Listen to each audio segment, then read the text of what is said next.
Drama bin drama, Arab drama, Ole drama, Nyar drama, Ero drama, Asi drama, zote pamoja.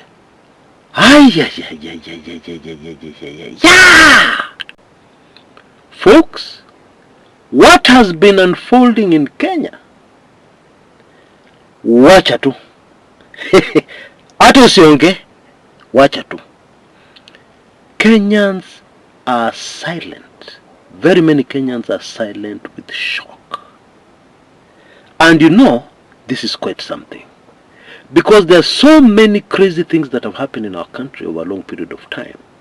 You know, you expect somebody to be immune.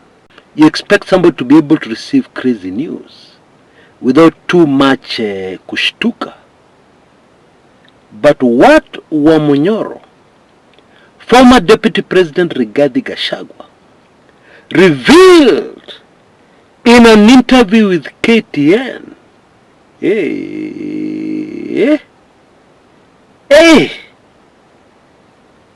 that was more than explosive. We have to look for another English word.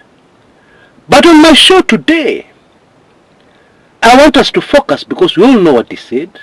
It has been all over social media. It is in the news. We all know, so there's no need of repeating here. What I want us to focus on my show today, is what next for Ruto. And especially, and you'll need to sit down for this, why this is the end for the Ruto presidency. Why this is the end for the Ruto presidency. That should be our focus. Because so many people have asked me the question, can Ruto survive? What does this mean? What will happen next? The answers to all those questions should be on this video you're about to take in. And if you're an analyst and you're lying to yourself, this is normal, you're trying to compare it with something that has happened before, this is very abnormal. This has never happened before. As the nation Kenya, we have never ever been here before. This is the very first time. Okay? Let's be sure about that. So, why is this the end of Ruto? I'm sure you're asking me. Kumekucha, convince us. Why is this the end of the Ruto presidency? Okay? Because I suggest that you ask yourself that question, and then you list the points, and then see if those points are the ones I'm going to bring forward today. It is the thing to do if you are an armchair political analyst. Now, while you're still digesting that, I want to introduce you to an interesting idea. Okay? The world is changing so fast. Technology, etc., etc. But there's some businesses that will never change. Can you imagine a quiet place, away from the noise of vehicles, away from all the hustle and bustle, somewhere remote in Kitui? Can you imagine you owning a getaway, a place to get away from all the madness, somewhere there in the beautiful Kitui Plains? Well, it is possible to make this dream come true, because the sponsors for today's show, Midini Cottages, it is up for sale. Now, this is in the Kitui West Sub-County. This is an existing establishment, as you can see from the photos on your screen right now. Yeah, it has been operating since it was built in 2006. So what that means is that if you come in, you just do a few touches here and there, and you have the place of your dreams. Yeah, you don't have to start from scratch. It has been the go-to place for volunteers in the area, in the Kitui Sub-County area and beyond. It has been the place for volunteers in the area to be accommodated, and even for visitors and people on holiday. In case you're interested in making this kind of investment that can never go wrong, because you have the land, you have the structures, whatever happens. In case you're interested in making this kind of investment, you can use the telephone number you see on your screens right now. 0727030139. Okay? Tuendelee. The obvious reason why this is the end of the Ruto presidency is, simply put, there is no way out of this one. There is no way out. Nothing is going to work to pull Ruto out of this one. Actually, that is not entirely true, because actually Ruto has only one option. Only one. And I will deal with that one as the last point. Okay? Now, in the past, presidents have had major crises in the country called Kenya. Jomo Kenyatta had a very serious problem after the Kisumu massacre of 1969, 25th October. And again, an almost bigger crisis after the assassination of the very popular MP for Nyandarua, J.M. Kariuki. And in both instances, what did wise old Jomo Kenyatta do? He did something very simple. He waited for things to cool down. He went off the radar, so to speak. He didn't make any public appearances. Meanwhile, the attention of the public was diverted to other issues. And he just relaxed and waited. And finally, as hot as things were during the climax of those crises, things inevitably cooled down and the crisis was over. Okay? It worked. Can it work in the case of Ruto? No. And for a few very good reasons. Number one, serious economic trouble. Kenyans don't have money. Kenyans are facing major challenges putting food on the table and covering their basic needs. In an ordinary scenario, something major happens, the government goes through a crisis. People have their jobs to go back to. People have their lives to go back to. In this instance of Ruto, there is absolutely nothing to go back to. No job to go back to, no business to go back to. So this one will not work. Okay?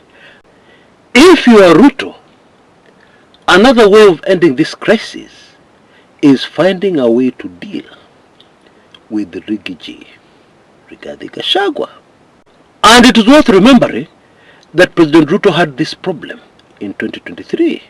Yeah, he had to find a way to deal with Raila Amolo Odinga, who was exposing him a lot, a thorn in the flesh for his regime.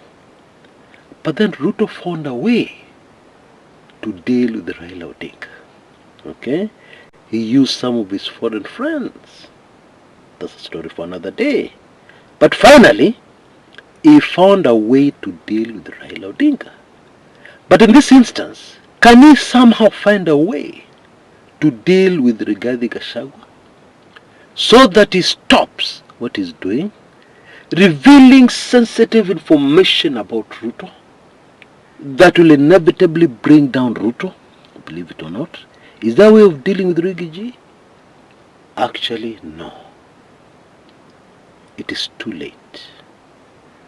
He can't buy Rigathi because usually when you want to buy a politician, you want to make sure that you've bought the politician and at least a large chunk of his supporters. The minute Rigathi is bought, he will lose his clout overnight. He will become a persona non grata within the Mount Kenya region. He can't dare, no matter how much money is offered. So that one is off the table as an option. Hata kummaliza, kumpeleka kwa dunia ingine, that one is off the table also as an option. For the very simple reason, it will cause more problems. Many more problems for Ruto while solving none. So that one is off the table because we know some of these sycophants, some of these people who support a regime, they can be overzealous. They can decide to do something stupid. Yeah? Still, it will not work. Hey, hakuna option hata moja. There's nothing he can do. Okay, another possible way out of this one is to create a brand new narrative and to be very busy with that counter narrative and with a lot of propaganda. And the Ruto boys have all the resources to do this, Itumbi and company.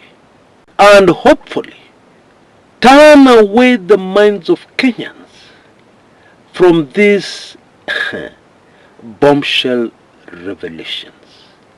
But I'm afraid that too cannot work. Indeed, if you've been very keen, you'll have noticed there has been an attempt to use this strategy to get Ruto out of this crisis. And the strategy has been simple: to focus on painting Rigathi Gachagua as a tribalist, somebody who just cares about Mount Kenya, and also to focus on insulting the House of Mumbi and the Kikuyu tribe, and trying to convince Kenya that they are the problem, not Ruto. The Kikuyu are the problem, Ruto is not the problem. Has it worked? Of course not. It has fallen flat on its face. Actually, there is only one option left for Ruto. And the sooner he sees this one, the better it will be for him. I am sure some of you have already guessed. The only option remaining for Ruto is for Ruto to resign. That one will solve this crisis, pop, not for Kenya, but for Ruto. Because he will leave us with all this big mess he has caused to sort out. He will leave us in a very serious financial problem. The economy is dead. It's no longer an ICU. Imekwisha kabisa. Okay? So we're going to have a lot of problems to handle, even after Ruto goes. But at least for Ruto, this crisis will be over the minute he resigns. Now, here's something fascinating. The longer he delays to resign, the more complicated things are going to be for him. Okay? Let me just give you a quick example. Mobutu Seko was once the powerful, all-powerful president of a country called the Democratic Republic of Congo. In those days it was called Zaire. He was the president. And he delayed in resigning. And finally he had to flee the country. And suddenly discovered he had a very big problem. No country was willing to receive him. None. His big friends in the US, you can't come here. Please, please, you can't come here. Because we want good relations with the next regime. If you come here, it will insinuate that we are supporting you against the new regime. No, you can't come here. UK, please, sir, please don't come here. Other African countries, no. We don't want to have bad relations with Zaire, Democratic Republic of Congo. And so in the end, out of pity at the desperation of this man, a country called Morocco accepted him. And that is where Mobutu Sese passed on. Had he resigned early, he'd have flown to a country of his choice. And then his resignation would have been announced when he's already there. There'd have been no problem. Because even the host country can explain, when this man landed here, you're still your president. We are not involved in anything fishy. Okay? I am afraid that last option is the only thing that will work. The only option that is left for President William Samoei Ruto the fifth. He has no other option. Nothing else will work to get him out of this hole. Okay? Now I'm sure as you're sitting there, you're wondering, Chris, are you sure that things are this bad? Are you sure that this man cannot survive in the presidency? How sure are you? Show us. Tell us the reasons why. Well, I will do exactly that in my next video. Please look out for it. As soon as it's ready, there'll be a link below this video on YouTube, and also there'll be a link, depending on what gadget you're using, at the end of this video on the top right hand corner. Okay? I hope to see you there. Until next time, this is Chris Kumekucha.